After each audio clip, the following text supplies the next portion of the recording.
Anyway, episode 51. Again, the news has been the same all week. It really has not changed in the slightest, to be honest with you.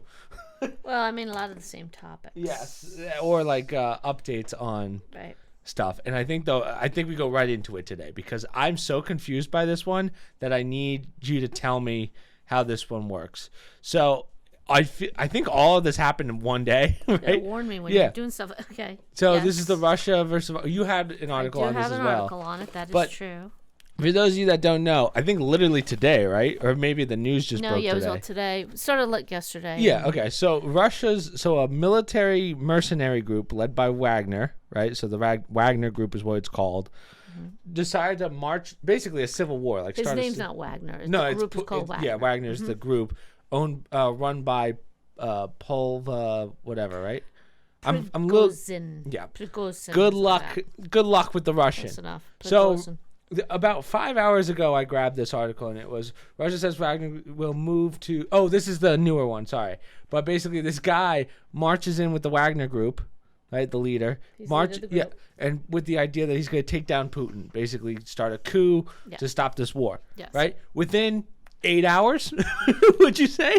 Probably, give or take. Within 8 hours, the guy's like, I changed my mind. Vladimir offered me a deal, so I'm going to go be president of somewhere else. Yes. Right? Is that... I thought that was too crazy to be true. President. He's exiled with his troops to Belarus. Belarus, right. Because the prime minister or the president of Belarus negotiated a deal between the two. So the Wagner Group, they're fighting in Ukraine. They're mercenaries. Right. We know what a mercenary is. Yeah. They're paid fighters. So they're not Russian military, but they're paid fighters. The leader of the group was claiming that the Russian defense minister did airstrikes in that area, killing many of his men. Okay. He's also not a big fan at this point of the Ukraine war and feels like we never needed to go to war. Yep. That enough of these Russian citizens would have come back to Russia without us having to fight. Right. So he sees this as a dirty war like many of us do. So he decides he's had enough, and his group take over a strategic area, Rostov. A major city, right? Yeah, well, it's a major area only because it's where Russia is working its working the Ukraine war. It's like the operations center. Right. They take it over, and then from there he decides, okay, now we're going to Moscow, and I'm putting an end to this. And I'm war. taking the capital basically. Right. So this, and we're talking 600 some odd miles away he is. But it's Russia. It's a big country. Huge. They go far when they march for things. So now this shakes up Putin. Putin decides we got to lock down Moscow because I got a crazy guy coming. And I think he left too, right? I think he ended up getting on a plane and leaving. They took him out of the area. Let's see. They locked down Moscow. The people of Moscow is now getting a little bit concerned because this hired mercenary is now heading their way and wants to, making threats against the government, claiming a coup and everything else. So in the interim, this president of Belarus, and I'm sure we're going to hear more to the story as time goes by because there are some question marks here. To your point, what made him stop all of a sudden? Guys, within 8, I thought I was reading this article wrong. He does this full march, 600 miles, as he said. Mm-hmm. He gets there, right? Has a call with Putin, and then goes, "Yeah, we're good." Yeah. It sounds like I just saw something on there offering him the presidency of Belarus. No, he's exiled to Belarus. Exiled to Belarus. Yeah. You go on. So just so everyone's on the same page. Guy goes, "Hey, I want to stop this war." Yeah. Right? Let's go all the way to Putin. Go to Moscow. Yeah. We get Putin to leave because he's frightened for his life, I guess you could say. Gets a call from Putin, directly from him. Probably. I mean, there's some we don't know, but we'll hear more stories coming And then along. the guy who just marched all the way from wherever to Moscow goes, "Yeah, I'm going to go to Belarus." he's like, "I'm going to go to Belarus." That's not really the full story, but we don't know the full story, right? Well, the prime minister of Belarus, Lukashenko, whatever his name is, he got involved and brokered a deal. Right. The Prigozhin, Prigozhin. Right. That's the leader of the whoever Wagner group. Went up. His comment was, "I don't want to shed more Russian blood over this." Right. So I think that factored into it because it would not look optically very good for him. Also, if he loses, now Putin's somebody who's allegedly slowly murdered some of his closest ministers and whatnot with lead poisoning and whatnot, and their children. And so many people have suspiciously died. He's been exiled to Belarus probably because he was promised we'll keep you safe. Putin had to make a statement that nothing will happen to him or his men. Yeah. They go to Belarus. Sure. Let's see, right? Yeah. Let's see. Sure. Okay? Putin is he's in the middle of a war, and depending on who you talk to, they're winning, they're not winning, they're doing well, they're not doing well, but he is not somebody who is a softie by any means. Right.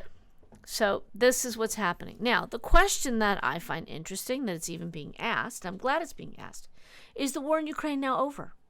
Has enough been exposed to say we're done? Because here you've got a very outspoken mercenary calling it for what it is. You don't need this war. We never needed this war. These Russian citizens would have come back to Russia. He's calling it a dirty war also. I forget the term he used. But, everyone involved knows what a stinkpot this is. It's just a ridiculous stinkpot, a money laundering stinkpot for people, and as distractions for all sorts of other political games that are going on, and his guys are dying over. Right. My question is, this guy, I think everyone in America who's like super anti this war saw this guy march to Moscow, and they said, finally someone in Russia is doing something about it, right? Does that make sense? Well, not just in Russia, but just in general. Somebody doesn't. But then he gets there, right? And then all of a sudden we find out that he's just being exiled to Belarus. Well, he didn't get to Moscow. He was didn't. marching there. They were outside the city. They were on their way. Right. And they brokered this deal at somewhat the last minute before he got to Moscow. Was he ever going there? I don't know. I was listening to some pundits this morning that questioning money grab? Like, what was this? Well, you know what I mean? Like, why would you go through all these mercenary going through? It's just so mind-boggling to me, and I think to everyone else.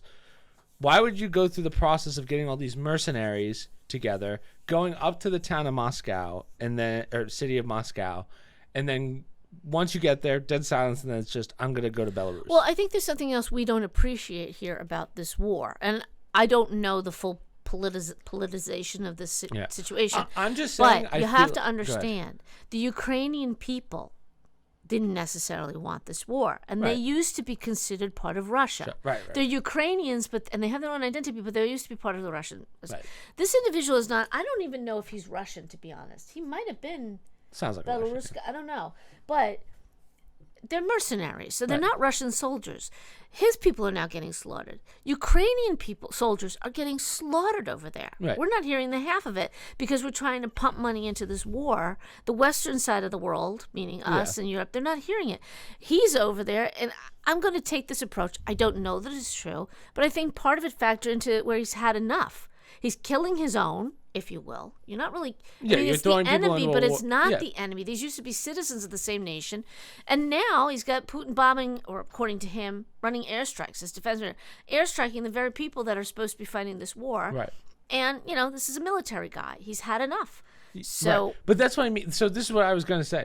Like, I feel like I'm missing a huge piece of this puzzle here, and I can't tell if I'm the only one not missing it, or if we as a whole are not missing it. No, I think as a whole we're not missing it because we are missing it or aren't. No, we are missing it. There's more to come out, I am sure. Yeah.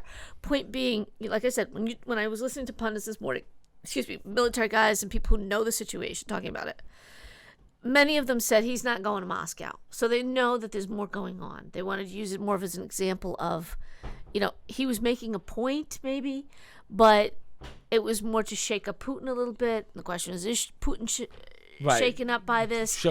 Peacock your feathers, basically. Right. Where are we at? It would expose kind of the underbelly of Russia. Are they really as secure as we think they are, et cetera, et cetera. So I think we're going to hear more about the story coming out.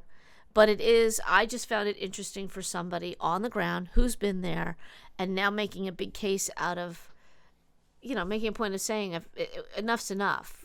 We're not going to kill any more Russians. He didn't want to. Also, there's a real possibility he knew he was going to lose when he got to Russia, and that's treason, and he's then done. You just get wrecked. Right. Which is why he's being exiled to Belarus. Right. I mean, he had enough people. He probably could have done a lot of damage. I just don't know militarily if he would have been able to. What do you do with the leftover mercenaries, though? They were allowed, according to Putin, and I forget the terminology, they were free to go. They won't have to. They will not face prosecution. I don't understand how war's weird. Like civil war and war, just in general, the rules are kind of weird. But it's just like, hey, we got to Moscow, time to go home. I just find that so weird. I can't wait till we figure out what the missing piece of this puzzle Kremlin is. spokesman Dmitry Peskov announced Saturday that Prigozhin and the troops who follow him will not face criminal prosecution. Wink, wink, as part of the deal. Does it say that? No.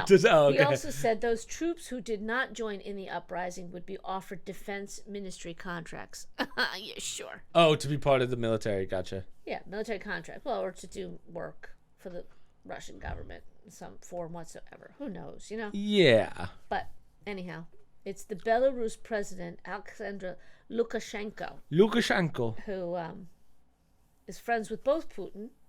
He's known Prigozhin for a long time. He did the negotiation. But who is this Prigozhin guy? He's the head of the Wagner Group. He's a military guy. I'm not sure his full background. So it's just Russia. So Russia's had just a mercenary group, and he's just the head of it? They've had many mercenaries. Gotcha. If you recall at the beginning of the Ukraine war, people were squawking about Nazi soldiers being over there, right? Oh, there's Nazis. They have Nazis fighting. Both sides were saying it. Ukrainian soldiers, Russian soldiers.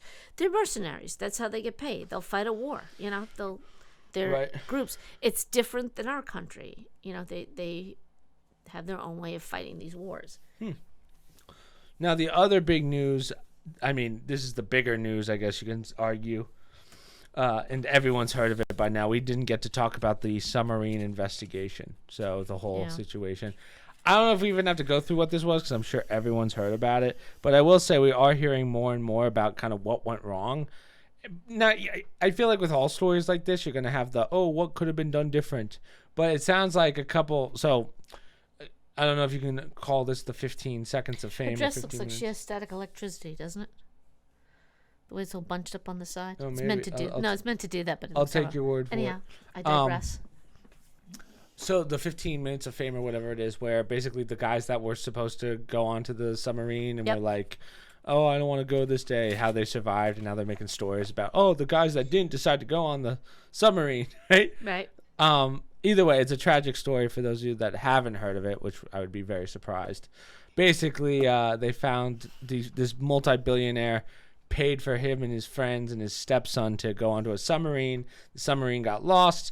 And they're paid $250,000 a person to be crushed in a sardine can. It's a really sad story because there was no 90 hours of So why even down there? 90 hours of just like basically sitting in your own grave. Yeah. Right. And then the tuna can. So what happens at those pressures, because they were at like one of the deepest points in the ocean. Basically, that pressure. The way someone explained it to me was the outside pressure becomes stronger than the inside pressure, and what ends up happening, and you could do this with like a soda can. Yeah, I saw that. It basically just crushes itself. It implodes. Like they died before they even realized they died. Like that's how fast it is apparently. So I mean, I guess thank God it was a quick death and not painless death, but like you are still underwater for 90 hours with limited, if not any, oxygen left. In fact, they probably died to suffocation beforehand or asphyxiation. Who knows? But again, I like to think that was at least quick. Well, so again, it's I'm baffled by why they even did it, especially since I'm learning there were no windows. No windows. Everything's done on screens and stuff. You could have put a camera down there and watched it from the boat above and had the same experience. So I don't know what the thrill was of going in this questionable. I don't know what it is about millionaires. Well, I know what it is. Millionaires and billionaires. They just like multi-millionaire and billionaires. They're bored, so they go and try and do this shit like this and go to space. Right. It's like, hey. Well, I get it if you're going and viewing something that nobody else could see or whatever, but you know. Yeah. No thrill. I mean, one of the aunts, the kid's aunt came out and she was like, yeah, he was scared to go, but he did it because it was a Father's Day gift. And he wanted to spend time with his dad. I'm like, fuck. Yeah. What a shit way to go. But I also, since we were talking about that, now there's questions as to when did the administration know about it. And I did see a family member. I don't know if it was immediate family say, nobody told us. We've been, waiting to hear. And they knew all along that the relative was dead, which is really crappy. But I don't know what story they would try and cover. Like what happened within the last couple of days that they would. Oh, a million things happened. J.P. Morgan deleted 45 million emails about Jeffrey Epstein. You had the Hunter Biden scandal come out. You've had Prime Minister Modi came to town, and our president made another fool of himself. You had Mr. Blinken go and make a fool of himself with China, make our country, embarrass our country. Now, and then the coup de grace was the Hunter Biden, now see, Dad's sitting next to me, and you better do what I tell you to do, or Dad's going to do something to you. Right. Well, I saw that video. Now, I want to see what this does, and I don't know what's because I want to clip this spot. I could write it down. Normally, I write down stuff, but for social media posts. So if I hit this, let's see what happens. Does that... I guess that tags it as a spot just because it makes it easier for me. Just curious. Okay. Anyway, but yeah, either way, it's a tragedy that this happened. It saddens me to think that these people who...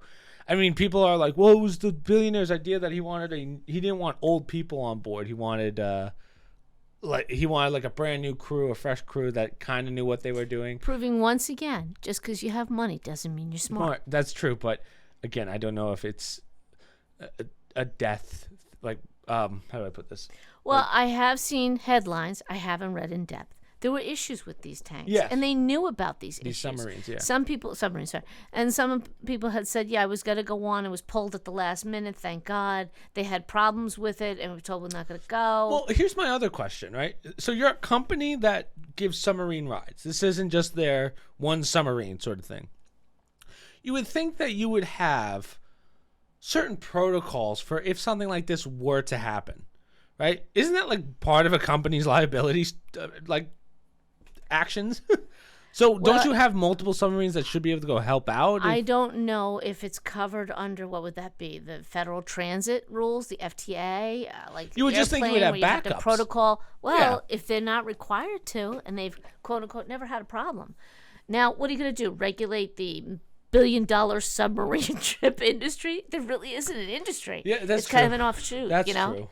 But you're right. Wouldn't you have some sort of certain backup protocol? Plan? Backups or whatever. But it's just so it doesn't make any sense to me. But let me tell you something. I don't think the submarine industry is going to be doing very well for the next couple of years. But in all honesty, when things like SpaceX, right? Yeah. When they launch these ships up in the air, eventually they're going to start taking people, right? Yeah. There really is not much of a protocol you could do. There's an inherent risk that you have to sign off on. There is no backup for a once-in-a-lifetime vessel, right? Right. Unless they make another vessel. But, they weren't forced to come up with a backup because they thought, all right, we'll make this work and we'll go. Like the Challenger. If you were on that team that went up on the Challenger, exploded, that's that. You can't really have a backup.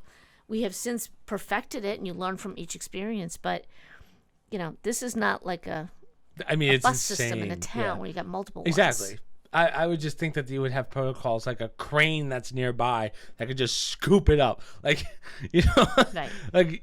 I would think that that's at least more feasible than having a backup submarine to grab another submarine or something, right? Well, and that's the point of that now when you have people coming out and saying there have been problems with them or they had issues with these.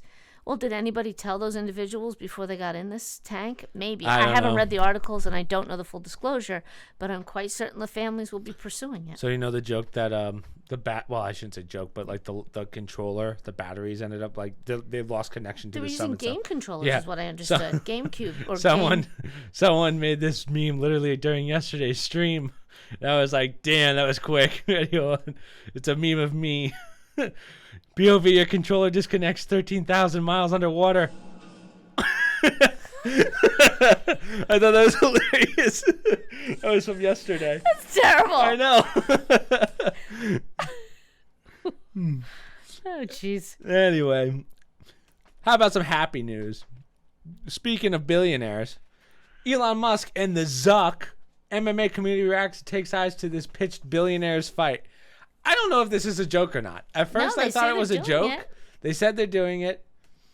I think you and I know someone that's going to try and talk Elon out of this, but I don't think it's a good idea. It might be a date where he could have it, but not before that. Yeah. I saw some meme of his face and some UFC fighters, and it's kind of funny. I think, I don't know if Elon can learn what he needs to in order to fight Mark Zuckerberg, who I think is already a black belt in jiu-jitsu.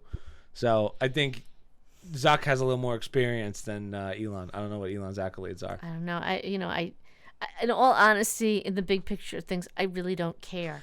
You know, it's weird, becoming though, like right? an I don't care scenario. This is what I wanted to talk about, though, and this to me is what's so interesting about this is one of the things that Dana White's always super against is like these bullshit fights. Like he was not a fan of Conor McGregor fighting Floyd Mayweather. He wasn't a fan of just pure commercial. Yeah, but you'll do something like this, which is just two billionaires who are like, hey, let's fight MMA, and Dana White's like, oh, let's do it. Yeah. You know, like that doesn't really make that much sense to me.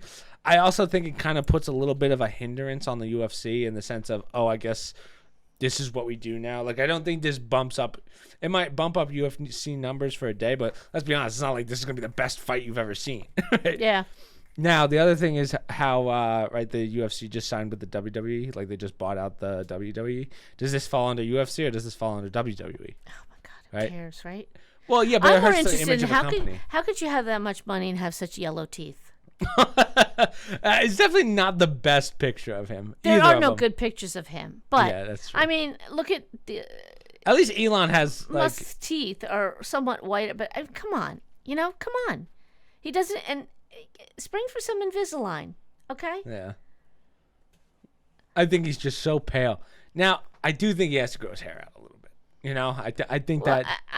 I'm not gonna make fun of the guy's looks because Oh, you just yelled at his yellow teeth. No, but I am making comment about the teeth because that is fixable. I mean, we're true. born the way we are, but it's not like it's a money issue. It's not like he can't afford veneers. Exactly, you know? It's not a money issue for the guy. You'd think he would want to. I don't know if Elon had veneers. Oh, who knows? But I'm not. They don't look like veneers. I'm just shocked at stuff like that. I don't know where this is going. I have a feeling this isn't gonna happen. Are they doing it for charity? Are they putting I don't know. Hopefully. Yeah, you would hope, right? But I don't know what. There's no benefits to this, you know what I mean, except for charity. Let's say one of them gets hit. Both of them, again, I know you don't like Zuckerberg, but again, we kind of need certain brainiacs, you know what I mean? I don't want to see Elon get CTE. Yeah. You know? Why would they put themselves through this? But to your point, they're people with that kind of money. What else? They're do bored. They have to do, They're right? bored. Yeah. They'll push the limit. Elon, I will gladly promote your fight. Yeah, it's a weird one. It's to me, it looks bad for the UFC if they do it like in the PFL or something. Maybe that's better, but I don't see this as something to take seriously. Again, it's not going to be a good fight. If you're expecting two of the best fighters of all time, it's not going to happen. So it's going to be like when Tyson fought, I forget who it was they fought, but they have the headgear on and stuff. It's going to be can't hit the head or whatever. There's going to be weird rules. I have a more interesting question. So Elon Musk posted that you can no longer use the term cis or cisgender on Twitter. Because it's considered a slur. What's your feeling on that?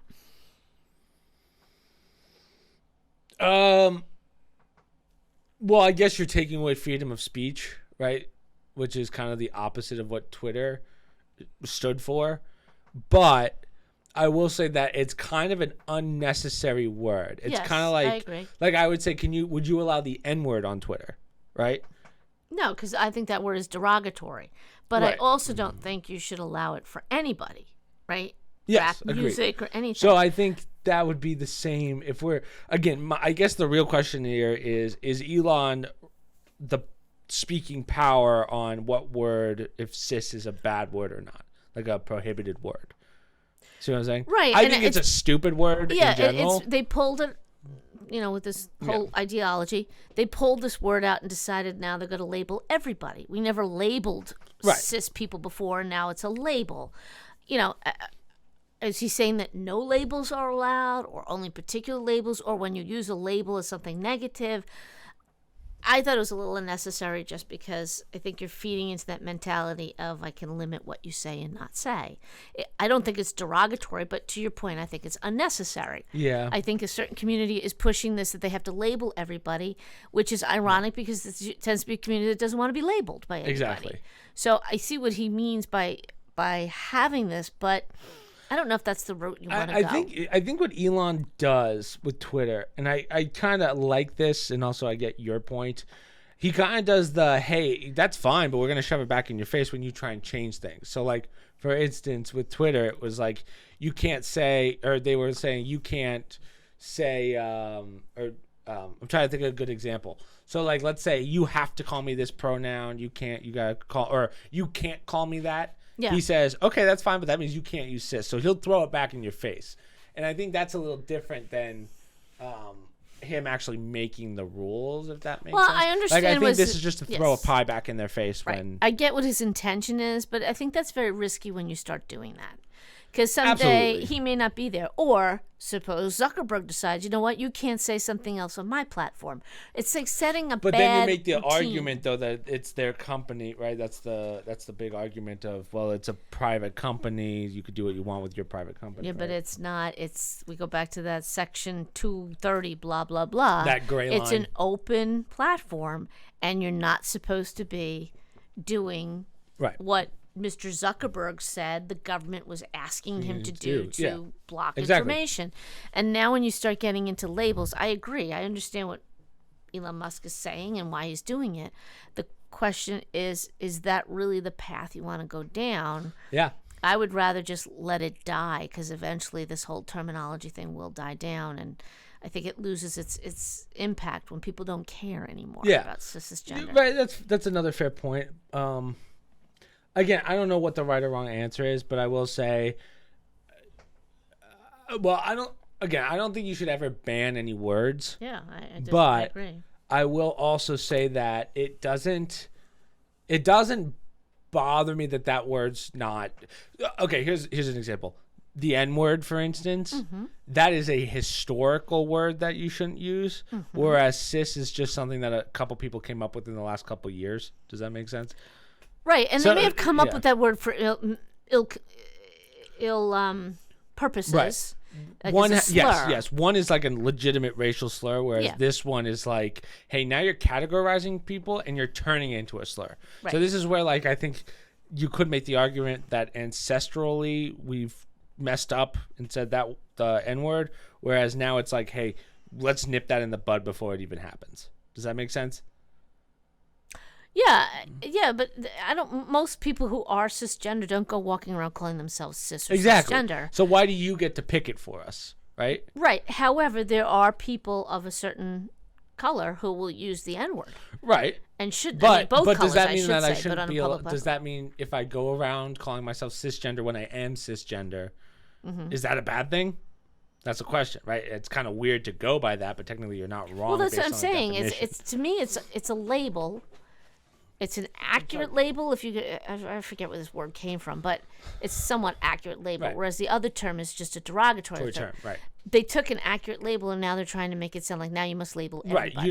We don't need labels. Exactly. Right. We never needed them before. Especially when we didn't ask for it. If you want to make your own, that's one thing.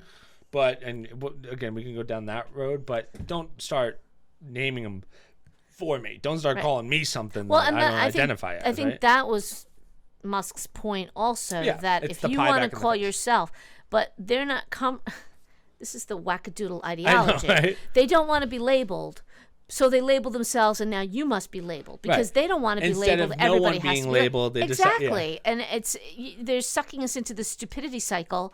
So I give them credit for trying to get us out of the cisgenders out of the stupidity cycle, but I'm not sure that's the best way to do it. It sets a precedence where I don't know if any words that are not harmful should just be cut out. Yeah. Speaking of harmful words, I guess, or just words in general, this is probably the most exciting thing I've seen AI be used for, in my opinion, and we've seen a lot of AI stuff. YouTube could soon dub videos using AI, helping users watch content they previously couldn't because of a language barrier. Oh. This is huge. So one of the reasons that Mr. Beast is so successful financially is he actually pays people to make other channels in other countries and do the voiceover. So he's got, like, even though you have the Mr. Beast channel, he's got Mr. Beast Espanol, Mr. Beast Portuguese.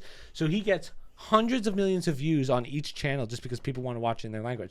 Now, because there's a lot of times where people say, hey. So all those people are now about to lose their jobs. Yeah, basically. Okay, great. So, I mean, I don't know if he'll do that, but so for me, like, one of the things that I get asked a lot is, hey, can you put subtitles on for like Spanish or Portuguese or whatever?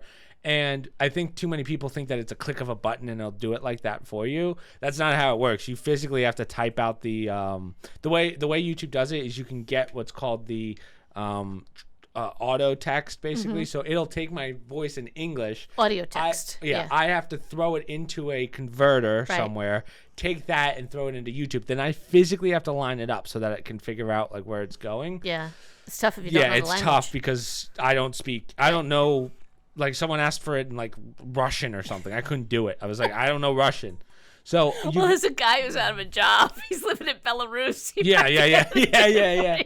So this is huge because for that means like my because one of the apps that I use, one of the streaming Trovo, that's a Turkish company, Turkish streaming organization. So a lot of people are like, hey, can you do like Turkish subtitles? Again, I don't know Turkish, so I can't do it. But now that this AI is going to help us, this helps immensely in my opinion. So I really hope they add this, and I hope it's not people losing their jobs. I hope they don't put it in a subscription thing where you have to have YouTube Premium. That's the only downside. Hopefully, because it's a language barrier, I think they won't do that. But I do think that YouTube's pretty. I think they'll do that. So, but yeah, this is by far probably the best things I've seen an AI use case for. I mean, given there's other things for like practical. money. Yeah, it's a practical thing. Well, I know. I mean, even the music industry is like, hold on, like the music, the AI music. You know, where you say Kanye singing certain songs that he's not actually singing. Now all the big DMCA companies are going after him. Oh. For stuff like that, which again, it's fair. I don't know who has their rights and who doesn't. I don't know the music industry like that. Right. But again, I don't know if you'll need singers in a little bit. Just don't take Taylor Swift. She'll be Taylor Swift, Ice Cube's another one. I mean, she takes you to the mat with those. I think you're going to start seeing a lot of these record company or artists cutting their deals, or how do I put this? Getting rid of their deals with their record labels because the record label owns their likeness. So if the record label goes, we don't have to pay you anymore. We'll just take your voice and make songs. They can do that because they own the rights. You have to get your rights back. I don't know if they own the rights to your voice. I think they own everything. No, they own the rights to your performing a song and the song itself.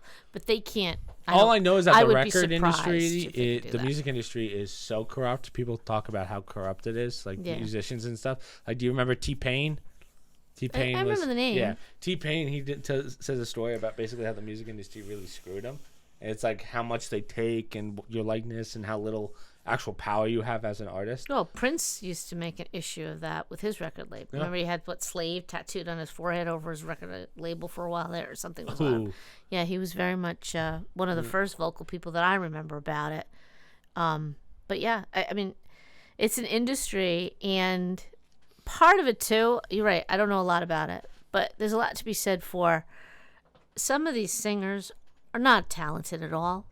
They may be attractive, they can hold a note, and the record label takes them and they pretty them up and they get them the great producers, right, and they have these great hits, and all of a sudden they're superstars. And then they get their comeuppance and say, you don't own me. Well, we are you. Yeah. In essence, right. You only right. own the image. So right. The amount of songs that are out, like most of the people, for those of you that don't know, all of those are written by someone else for the most part. Sometimes, like Taylor Swift's an example of somebody who writes their own music. The Beatles write their own music. I didn't realize, like within the last 5 years, a lot of artists will come out and be like, oh, I was working on this song that this guy sings. And I'm like, wait, what? So a lot of them have hands in, like Charlie Puth does a lot of music for others. Yes. So he was talking about a song that he really wanted in on. It was one by, basically someone wrote the song and I was like, oh, I thought that guy wrote the song. But no, he's got ghostwriters, I guess you would call them, who write other songs. So well, think of Dolly Parton. Dolly Parton wrote songs that Whitney Houston sang and made her famous. Right. And, Dolly Parton was famous before Whitney Houston, but she was a country music singer.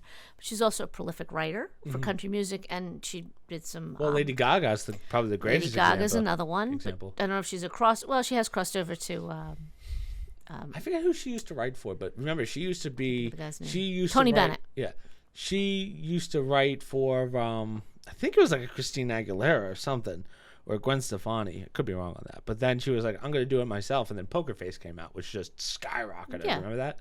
Yep. That was her first big song. Well, Just Dance was her first big one, but... Right, but I mean, those are examples of people there are a lot of them out there that are no talent, or they're Well, I would say that the writers are talented.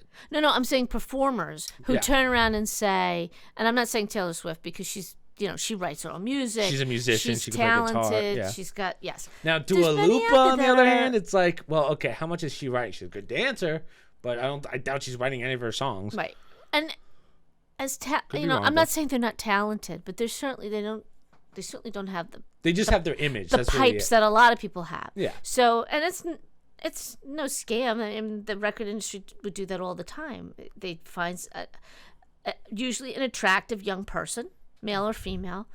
Maybe they had talent, maybe they didn't. And the joke would be, they don't need talent. I'll make them a superstar just with money. I'll give them a song. A producer makes them sound good. Right? Yeah. Well, now everything's auto-tune, and you could put it through exactly. If you sound like shit, you just throw it through a computer. Right. You couldn't get away with that in the 30s, the 40s, the 50s, the 60s. I'm sure you can make the argument that... but the irony is then when that happens, then they get their comeuppance. Like, they become superstars. Oh, I want to write my own music. And the record label would be nice enough and say, okay, fine, do one. We'll produce some record for you. And they pay some producer to make it sound decent. Now, all of a sudden, they think, you don't owe me. I'm a superstar. Right. So that's what I'm saying. There's some that have legitimate talent. There's others that they turn around and bite the hands that fed them, basically. Speaking of, I guess, celebrities, and I don't know why. Who is this? I saw this. This what is okay. This? I had to pull this one because in light of the whole Hunter Biden and the administration. Okay, hold on. You might have to give us, for all of our viewers that don't understand the Hunter Biden thing. Oh, well, I'm saying in the corruption in our government that's on display. Okay, so I won't even say that. The Fettermans of the world. We've talked about Fetterman, right? Okay. The Dianne Feinstein, the woman's in her 80s. She doesn't even know where she is half the time. Right, I think she's 89. Not corruption. You're just talking about, like, old people that mentally can't. No, I'm saying people in the job that have no business being in the there. job. Okay. Okay. Gotcha. And something so important as our government. All right. Gotcha. So I just have to pull up the story, and I'm just shocked by it. Maybe not because it's Chicago, but she's a state senator, so she's not a federal senator. She was in the job. She gets paid. She has benefits. She has a state paid or tax paid for office, taxpayer staff. She refuses to legislate. She doesn't want to do the job. She hasn't voted. She hasn't gone in to wait. So she's like a senator on paper, but doesn't do anything? Yeah. She doesn't do a thing. Who is she, though? Her name is Patricia Van Pelt. She calls herself Dr. Pat because, of course, she has her own business on the side. But she doesn't want to work. She felt like she signed up for a 2-year gig. It turned into a 4-year gig. So I guess the thing. And she's basically said, right after her inauguration, the quote's in there, she's like, this is my last inauguration. And she just doesn't go in. She was a no-show all session. She never appeared in Springfield once. I never saw her. But they don't need her because they have... The majority, right? They have the majority. So naturally, they don't care whether she shows up or not. And it's one of the wealthiest districts, too. Good for her. No, not good for her. This is corrupt. She just taking corruption or solid business. No, she's taking taxpayers' money. And look, so now she has her this is her business. This is what she's working on the taxpayers' dime when she's supposed to be showing up to legislate. Life coaching business. Yes. Soulmate attraction and regaining mystery. Oh, I'm so sorry, she's mastery she's almost like over life and love. What do you call these? Not fortune tellers. The Dr. Pat. Yeah, she's Dr. the Pat. love gurus or whatever. She charges like $1,500 for a ticket to. So you call this corruption? I call this winning. Well, a former U.S. Senator, Carol Moseley Braun, I believe she's a Democrat, but I'm not sure. She referred to Van Pelt as being, quote, strung out on crack, end quote. Okay. Say that to her bank account, okay? I'm sorry, but this is just... It's unbelievably... Now, here's a question for you. It's ridiculing our government. What's worse? This, someone not showing up, or something like a Fetterman who just mentally is making decisions it shouldn't be? Normally, I would say Fetterman because his decisions affect the country. Right. So, do I care what's going on in Chicago? I mean, I look at the people of Chicago and I think they're fools. If you were to strip them of like their actual like position, what's worse, like not doing something or doing something to make something worse. Because technically, again, she shouldn't be doing this, obviously, but it's not like she's making any changing votes. No, you're right. You're right. And I think anyway. That's the brazenness of her situation. She knows, but she also won't resign. She doesn't have to. She's out of here January 31st anyway. Right, but ethically, she needs to resign. Yeah. She's doing nothing for the people the she money, represents. Oh, come on. God, I don't even think she's doing it for the money. It's probably just for the, I don't even say the prestige, the connections or whatever. Sure. Because she's making more money doing whatever the hell else she's doing with her little sideshow here. But the brazenness in this day and age, it's just like a slap in the face to every American citizen that to have that position, people voted for her and put her in there. But you know what? I don't care. Shame on those people. Or maybe this is the first they're learning of it. And hopefully it wakes some of these people up to say, you know what? My tax dollars are paying for this woman to go run off. And, you know, maybe she's not causing any harm, but she's also not doing anything for her people either. There must be something that needs to be legislated. I guess the harm is she's making money off people's tax dollars. I guess that's really the only, like, financial harm.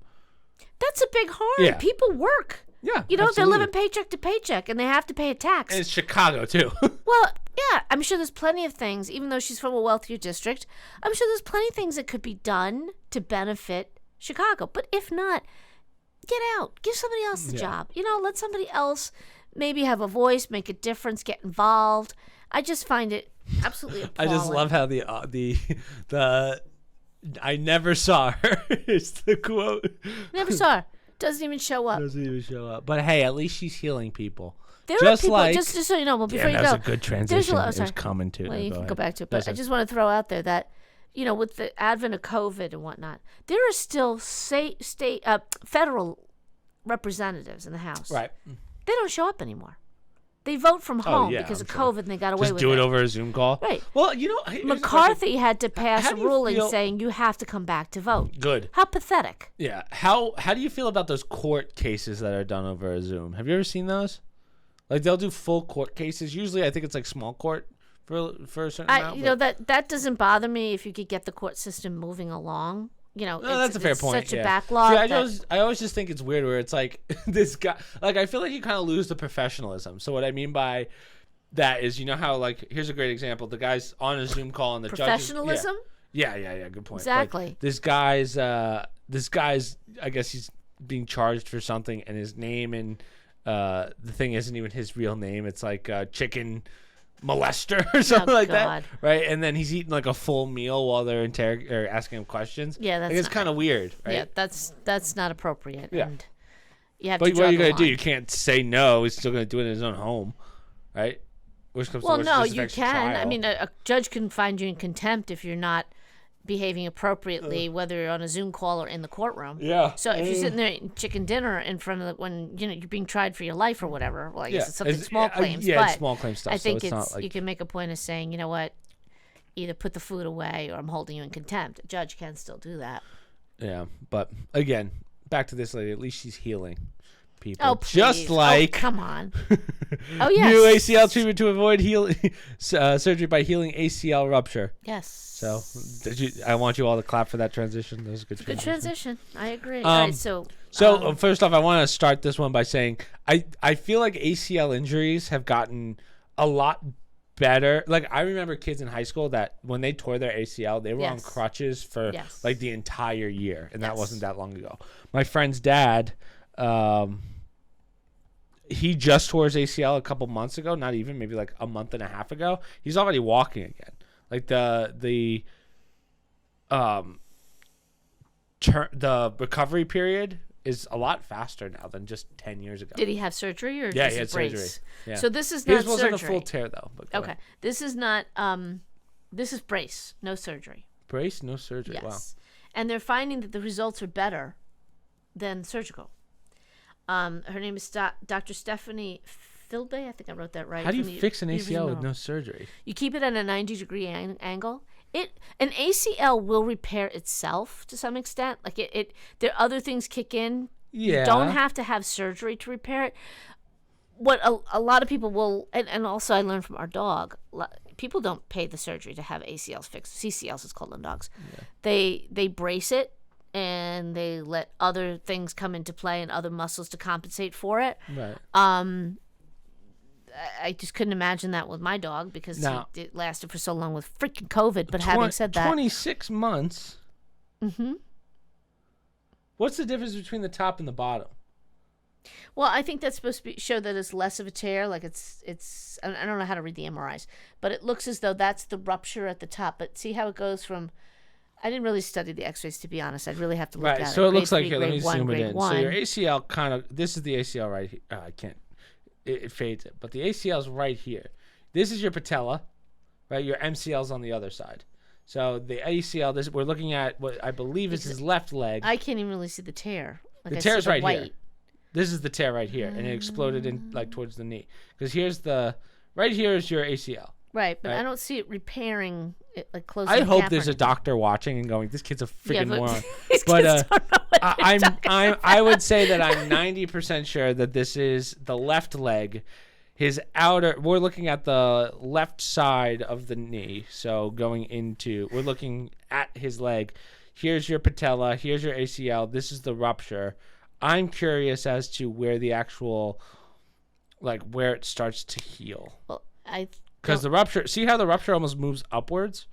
Well, we're looking at 3 months, 6 months. Right. This is what's the name, 12? But look at this. No, see, this is just a baseline. So here's another 3 months. 3 months. And this is 26 months. But that's what I'm not understanding. So I think we're comparing. That's what I thought too. So one is surgical probably, and one is with the brace. Right. So I guess my guess is this is the brace versus this is the non-brace. I'm not sure. But that doesn't look better to me. Again. ALOS. Like I said, I didn't look at the X-rays. I didn't study them. Is there anything underneath? Oh, there's more to it. ACL Hold on. healing. Let's see if there's more. Oh, okay. Hold on. This might make more sense. So 10-month, 3-month, baseline, grade 3. They're all grade 3. I guess it's a 2-grade tear. It won't let me see below. Grade 3, baseline, 3 months, 10 months. So it's a cross bracing protocol. You immobilize the knee at a 90-degree angle in a brace for 4 weeks. Then you gradually work with the mobility and you remove the brace after 12 weeks. 80 people were treated with this procedure. 90% showed healing after 3 months. 12 months, they had higher outcomes than people that have surgery in terms of their ability to do sports and whatnot. My next question is, what's the difference between a rupture and a full tear? Because this is what I'm not understanding. Let's say you have a full tear, right? That would mean that literally that tendon is split in two. It's not going to heal on its own. It's not going to go, I don't know. Well, I don't know I don't know enough about it to tell you if you have to go in and stitch it, or if they can see that it's relatively close, it will knit together on its own. It may not knit together perfectly, but it might knit by. Or what happens is other things tend to be supported around it. Oftentimes, they'll tell you got to build up the other muscles when you tear your ACL. Other ligaments and whatnot, and they take the place of the. There you go. It is. So an ACL injury may be diagnosed when the ligament is overstretched or torn. The tear may be partial or complete. A complete tear of the ACL is also known as an ACL rupture, so they're the same. Grade tears often refer to the slightly stretched. Grade 1 tears. Refer to a slightly stretched ACL. Symptoms are typically mild. So we were looking at a grade 3, which I see. So these are not. I getcha. So these are not the same full injuries. Tears, maybe these are different injuries, right? I don't know. So this is one person. This is another person. That's another person, I believe. Well, I don't know that that's true because it looks like we're going 3 months and 6 months out. No, I'll tell you why. 3 months and 26 months I'll tell out. you why I believe I'm correct. Right? So if you look at it, this, you can actually see how the ACL, if you go down, it kind of reforms. This one goes down all the way. 12 months, 6 months. So I guess it's going backwards. Well, I don't know, Chris. I didn't really study it. That's my point. God damn it, mother. I didn't study. Learn to podcast. Sorry. You should have gotten your MD in a week. I'm not studying the X-rays. If I really looked at it and figured it out. The point being that there are alternatives now to surgery for people, which is good, and not just people who will never play sports again, because apparently there's some there's a possibility that, and I'm sure a lot has to do with maybe how torn it is, what grade it is, how bad it is. And this is also in the trial period. So it was 80 people, and they were, I think, from ages 10 to 58. So there's different age groups that they put it into. Well, I'll say this about tears, like full tears with surgery. I have a lot of friends who have torn stuff at the gym and whatever. They always, I've never heard someone say after a surgery, like a tear surgery, I've never heard someone say it's better than it was before. Usually with surgeries, they're like, oh, it's never the same. So that's why, like, when I tore my shoulder, I was afraid to get the surgery because they said that, like, my friend did the same thing, but, like, the worst version of mine. So for viewers, I have what's called a slap tear in the labrum, where basically your labrum, like, you create a little hole, right? There's a little joint. There's a sheath that goes over the joint, and if that tears, it's like a rotator cuff tear. That would be a full rotator cuff tear, whereas mine was what's called a slap tear, which is like a little tear. They can sew that up, but I had a friend who did one that's the same thing as mine, but way worse. Like his hole was like that big. He said my shoulder was never the same even after the surgery. Well, you can have tears. Like I've torn things in my knees, but there's micro tears. They're so tiny that you don't do surgery. They just, you wait, they knit on their own. The other downside of tendon, like the sheath, for instance, or like your knees and ACL is your muscles and tendons need blood in order to heal itself. Like it's got to get fluids in there. When you have tendons, there's no real blood flow. So that's like what guys who take steroids are always tearing stuff, because their muscles are getting most of the blood rather than their tendons. Well, I call it the sugar water. It's a special mix that they inject into your tear. I did that in my leg. Right. If you do it soon enough, and if it's small enough, it's a sugar. It's like a sucrose, but there's something else in it. So it's not a what the hell's the name of the thing that people take for when they're getting wrecked? What is it that you put in the? Is that Dad? No, I can't think what it's called. But anyhow, what's the thing that Dad got in his elbow? Oh, that's cortisol. Cortisol. Thank you. No, it's not cortisone. It's something else that they put in there. And the first time I did it, 2 days later, was fabulous. Yeah, but the only problem with that stuff, and I don't know if this is true for what you're talking about, is just because you feel better doesn't necessarily mean it's healing it. So, like, my problem with the cortisol shots was... I still had to wear a brace. I still could not do right. It's not mobility. Healing you. It's just helping you. Well, I'll tell you, the alternative was I didn't do it soon enough with the other knee. Right, and you were in probably crazy pain. Well, I tried it after the fact, and it didn't work because it was too long after. But to your point, they now make substances with blood in it. They take your blood, they put things in there, they'll inject it in there to get the blood going in there. They have all sorts of stuff they try now before going in and doing any sort of surgery. Do you remember Mr. had his... remember he had that whiplash? Some people don't want their names on the podcast. I cut it out. Oh, okay. Yes, I do remember. But Mr. had the... his neck was messed up, so he took the cortisone shots in his neck. Yeah. But the problem was, again, it's not actually healing anything. It's just it just numbs the pain. Right, because sometimes you can't heal them. It's just is what it is, and you got to deal with it. But that's why the cortisone, once you start down that road, you got to keep going, keep going. And you have to get it every 6 months, and it's like, well, how about you just heal the problem? But a lot of people don't want to do the PT and do the, which again, for your neck, it makes sense. Well, you're just going to roll your neck for fucking 6 hours. Well, but I will say with this tear, and the point of using this syringe with the stuff in it is to help the tear. It's supposed to expedite the healing of it. So that is the goal with what's in there. It's not just sugar. I call it sugar water, but it's other stuff. Right. Now, my next question for this person, with this ACL brace, like, is this one of those things, depending on how long it says, like if it says 26 months after using a brace? No, it's 12 months. 12 months. Apparently, okay, still, I'm sorry, not 12 months, 12 weeks. They remove the brace at 12 weeks. Now, they don't go into detail about what happens next. There's probably some rehab involved, where you build up the muscles and you build up the leg, because you must 12 have weeks. Yeah, I mean, anybody who's had it, your cousin had it, it took her quite a long time and a lot of physical therapy, and she still has to wear a brace to do sports. Yeah. And the phenomena for everybody, including the dog, is now you have a 50% chance of doing it to the other leg, which I guess that has, I never researched it, but I'm sure it has something to do with you favor one versus the other. You put more pressure on the other. They also say, like, once you tear one, though, like same with broken bones. Once you break it or tear it once, like the odds of it tearing again is like slim to none. That's why it's usually like the other one. Oh, I've never heard that. All I can tell you is, like, my knee is killing me right now, and I'm... But you didn't do a surgery for it. No, I never did the surgery, but the very first one I did, the one that worked, I started doing the elliptical again, and now my knee is so messed up. Every time I do it, I feel like it explodes. Like it feels like it's so full inside that I can't even bend my knee.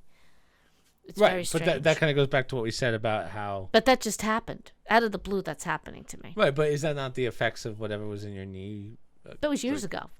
I'm saying once you have it, like you always have that proclivity to do that with your legs. And it's not a function of not having muscles because that's the primary thing I exercise with. So it's not like I just got an elliptical for the first time. Right. But so you don't see that as that salt or that sugar water thing wearing off? Or you do? It's not meant to last. It's meant to expect the healing at the time, right? Yeah. So it's a glorified cortisol shot.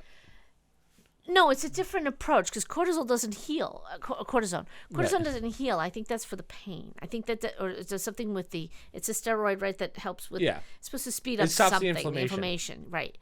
In this case, the goal is by putting these things in there, it expedites it healing itself. And the thing actually growing back together faster. You're not going to do surgery on it versus wearing a brace for 2 months or whatever and not playing whatever sport for a while. Maybe not 2 months, a month, whatever. In this case, it was 2 days wear the brace, take the Advil, whatever, and then you can start using your leg again after a week. Like don't do any sports. That's a huge difference from wearing a brace for a couple weeks. So it's just to expedite the actual healing. Yeah, if it works, that's great. But again, I have to see. I'm still curious as to what a full rupture would be. Like if it's a full. I was talking about my thing. In this case, no. I mean, this is a longer term because you got to brace it and you can't move it for 90 days, whatever. Yeah. No, not 90 days. What am I saying? For 4 weeks, you're wearing a brace with your knee at a 90-degree angle because at a 90-degree, it's close enough that it'll knit together. The tear. Right. That's why it's at a 90-degree. But my question is, again, I don't know how that's possible if it's a full tear. Like, because someone has to go in and say, like, take the two ends and go, let's put them together. I don't know if it's a similar situation to like a broken bone. You set it close enough with the 90-degree angle and it'll knit on its own. I have questions. I don't know. I have questions. I do know, like, for instance, when my niece did it, she went to Boston Children's Hospital to have it repaired. That particular doctor, she was working on a new procedure where if you do it within the first, I don't know, I'm making this up, but like 24, 48 hours from the tear. Yeah. Tremendous results with people. But that's always been true. You always want to do it as she was fast doing as something, yes, but she was doing something very, very much different. I don't remember the details of it, that really shortened the time frame for the healing for people.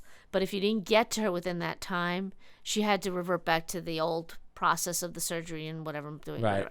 So they're constantly looking for better ways of improving on this ACL because it is so common. It is just something that happens to so many pro athletes and individuals in general, tearing their ACL. Oh, yeah. It's definitely more common now, but at least the healing process has become better. They're trying. Because as I said, my friend's dad fell down the stairs towards ACL, and like within a month, he's been basically healed up. Yeah, right? He's walking again. He's back at work. It's like, well, and also he's not sprinting, obviously, but also similar to the dog. Not everybody can afford the surgery, and they're not pro athletes and they're not runners. They just have to be able to get to work in the morning, so they would rather this alternative for a 12-week with, hey, if it works and shows such good promise, it's a great alternative for the average person who's not playing basketball on the weekends or doing anything strenuous. Right. They're just trying to get through their day. Yeah. And also younger people heal faster than older. Me tearing my ACL is a whole different story than you because you're younger. Your body heals faster. If it's average 12 weeks. But again, my friend's dad's almost your age. Yeah, so. It's great. Yeah. So we actually had one Discord question, which is kind of an interesting one. Do it under the podcast questions. I was just thinking, so Alpha Sky asked, I was just thinking, what if you talked about the multiverse theory and if you believe in it or not? Do you know what the multiverse theory is? Have you ever heard of this theory? That there's multi-universes? Sort of. So basically it's the idea, I think it's also known as plane theory. I mean, okay. I can open it, but basically it's the idea. I'll try and... I might have heard it under something else, but I don't... Multiverse theory. Come on. and whether it's possible. So it's kind of like, the multiverse in Marvel. It's kind of the same concept. First, that the entire collection of parallel realities, unknown worlds, and different dimensions beyond the realm of human observation. Some researchers believe that the concept of the multiverse is impossible to prove. However, belief in it has lingered throughout history and has even made its way to modern-day entertainment. Several theories exist, including the many worlds theory, the black hole multiverse theory, and the M theory. So... this is the way that I've had this one explained to me. It's like Outlander. So imagine if our universe literally was on top of, think of it as like a flat plane. So even though we see the world in 3D, we're actually on a 2D plane. Okay. The 2D plane on top of it, so here's our universe, and then there's literally a alternate universe that is like, let's say we're doing the exact same thing, exact same words, but you're wearing a green shirt instead of a red shirt. That's kind of the concept. Now, the reason they haven't been able to prove this is because... one, no one's gone to a black hole. We don't know what's on the other side of a black hole. That we know of. So, that's where this idea comes from. So, do I believe in it or not? I think this is my mentality with kind of everything involving space. If the universe is infinite, then you can make this argument. If it's infinite, I don't know. There's an infinite possibility that you are correct, but there's also an infinite possibility that you're not correct, right? So again, I even if I wanted to believe it, I think that there's too many options. I think instead of having multi-dimensional planes, which I guess is possible, like the more I think about it, like it's another infinity. But my question is, why would the universe need another infinity if it's infinite? See what I'm saying? Yes. So I don't know. I think if there are multiverses, it's somewhere already in our galaxy, not in another universe specifically. Right? There's an infinite chance. Yeah, I mean, I guess I would look at it that it is a possibility, and I have no reason to believe that there's only one universe from a scientific and our issue of time is based on rotation. So our universe, 360, 24-hour day, a year goes by, another year, we work on that plane. That's on this planet, though. Well, this universe, right? Because other planets rotate around, they're rotating around the sun like we do, but they do it at different time frames. There's multiple suns with planets around it. Not in our universe. So we have the one central one. There's different universes. That's what I'm saying. This is where I get a little confused with the breakdown. So, like, when you say universes, you just mean our 9 planets? I'm talking about ours right now, with the central sun and known planets that rotate around it. That specific universe, the markers we use are rotations. So that's not our universe, that's our galaxy. That's what I'm saying, but everything contained within it. Universe is everything past that. Right, but everything past that is based on the rotation time that we set. Based around on the sun. Right, so we mark things in our universe based on, based on the rotation, it's light years away, years based on time, which is created from the 24-hour and the 36, and it's different from others. Now, in answer to this, my opinion would be there could be other universes that go at a different time. Right. So they may be not at a 24-hour rotation. They may mark things based on a 5-year rotation. So they might be at a different point in time than we are. That's I don't know if that makes sense with what they're asking. They don't line up cycle-wise, but yeah. Right, because each universe might have its own markers for what it measures for quote-unquote time. Right. And to your point, there's infinity that also plays into it as well. Yeah. And how things move in infinity is different. Now, can you move from one universe to another? We're not at this point yet with the black hole idea. So the other question is, and I've been thinking about this one recently, is it that our what a lot of scientists say with the Big Bang Theory is that our universe is infinitely expanding. It's not that it's infinite. Does that make sense? Yeah. So, like, it is infinite in the sense that since it's always expanding, it's going to expand to forever. But if you have this theory of the multiverse or whatever, where things are on top of each other, I don't know if that still works out, because that means that there has to be a limit to the length of which it can stop, or the limit of which infinity can go to, because it'll hit another dimension before it does that. There is no limit for infinity. That's what I thought. But again, because it's not true infinity. See what I'm saying? Because it's always expanding. I don't know that. I don't know if I go with the infinity topic, because that conflicts with other things that I believe in. That's not to say that it's massive and very hard for us to conform to the space involved. Is it infinite space? Like every universe out there could just keep expanding, to the point where we quote unquote blow up, but we're small compared to everything else out there. Right. I can't answer that question, but I'm open to the idea that there are other universes. Yeah. The question is, does a black hole get us there? Because to this day, we don't know what's on the other end of a black hole. Like, we don't know what is a black hole. Like, here's my theory of a black hole. The fact that those things exist kind of tell you that there's got to be some cross thing. Like, what is a black hole? It's just a center of mass. Cool. But there's got to be something on the other side. It'll crush you before you get there. They're trying to... There's always scientists that try and throw things into a black hole and see what's on. Yeah, but nothing gets through. Yeah, nothing goes through. So if there is a multi-universe, something out there is forcing us or making sure that we cannot get through it. Right. So that to me is like, if you can get through a black hole, you've beaten whatever created the universe. Does that make sense? Or whatever created is allowing you to get through it, or you've evolved mentally, scientifically to a point where you can get through it. Yeah. Now, we go back to that green people discussion we had a few weeks ago. Are there other entities out there that have been able to cross over?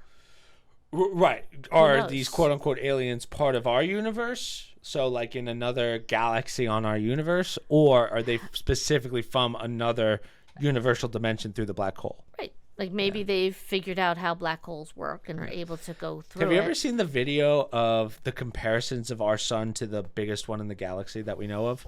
Like, it's kind of going to show you it's astronomical, the size. So, like... yes, I don't believe our sun is as big as many others out there. So our universe... Butchered universe. Our universe in... universes. In comparison. I want to see if they have... Yeah. Universe size comparison. It is insane. I have seen this, yes. You have? Yeah. So this is for our viewers who haven't seen this. So this is Ceres. I think this is the biggest moon.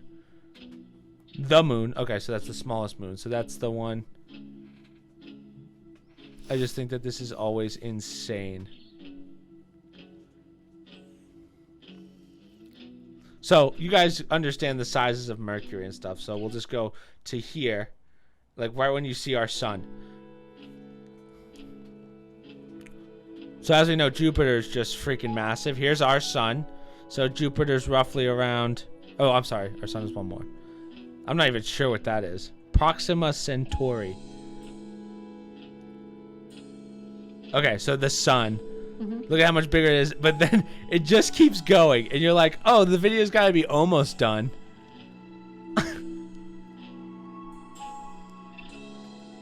So what I like to do is keep my eye on where the sun is down in that corner. And then look at this. It just keeps on going. Yeah. We have a white sun. And this is just what we know of. Yeah.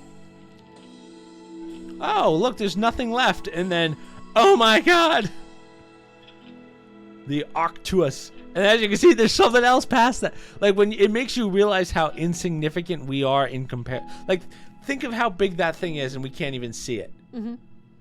So that's why they say that the universe is like... Are they sure it exists? Yes, we know. We've seen this on a telescope. Hubble's found all this stuff. Oh. Like, it's still going. We still have 3 minutes left.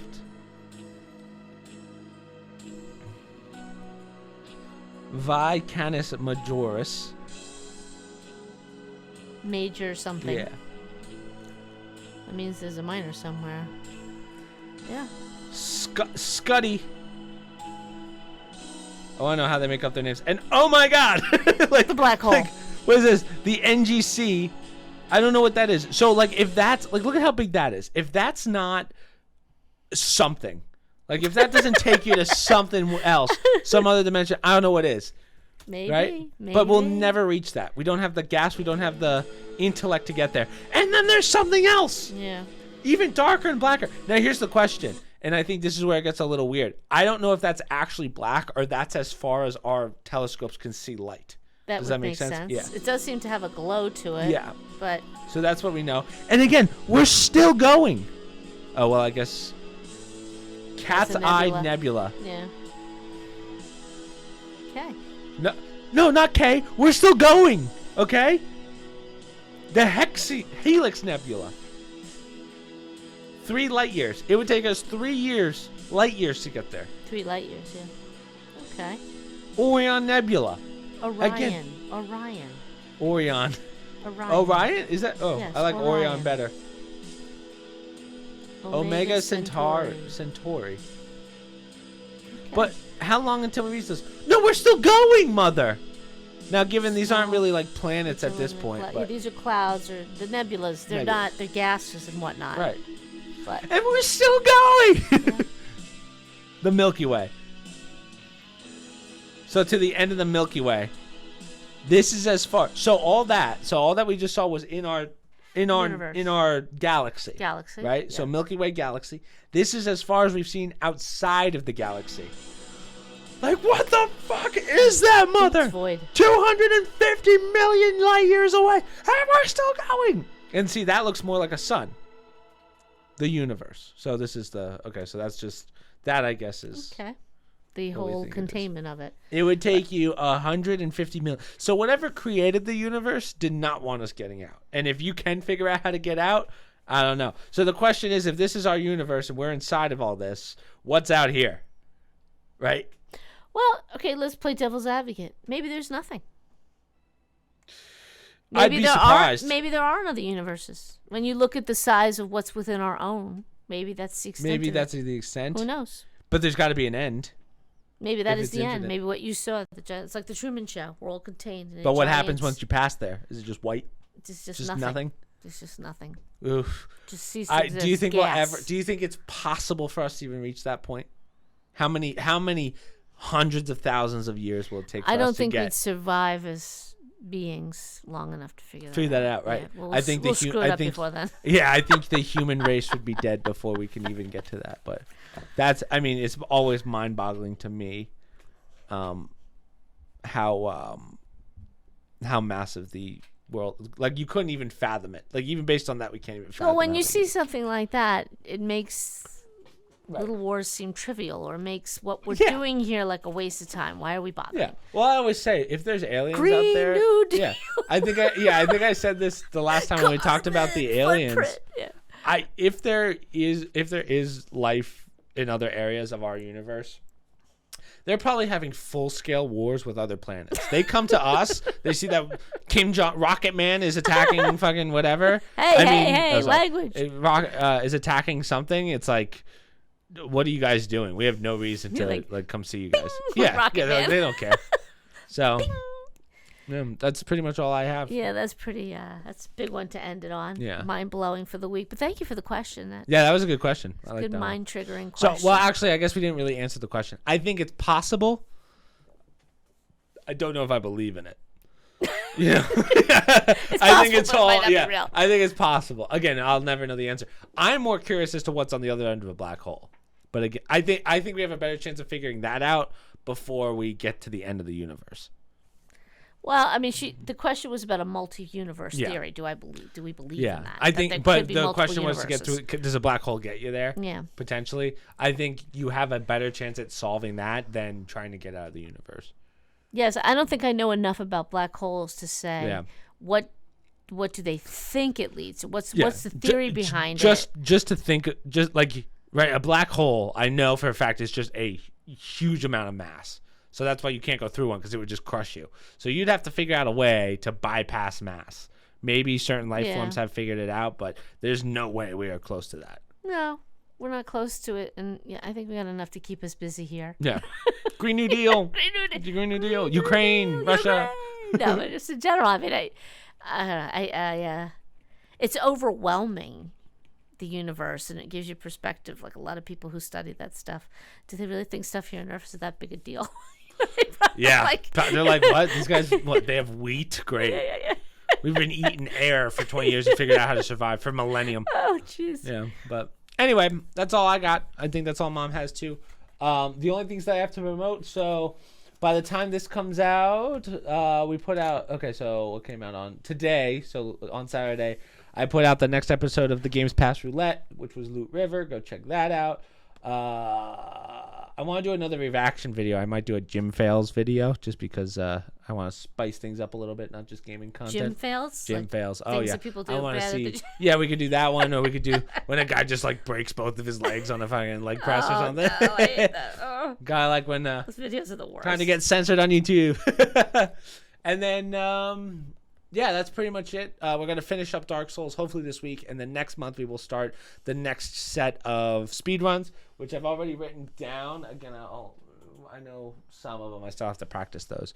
But yeah, that's pretty much it. So I think that's it. Yeah, so we'll just finish up Dark Souls this week, and I think that's pretty much it. Yeah. So social media down below, promo codes down below, other stream links down below. Discord down below for those of you that want to ask questions. Again, that was a great question, so hopefully we get more like that. Thank you, Alpha.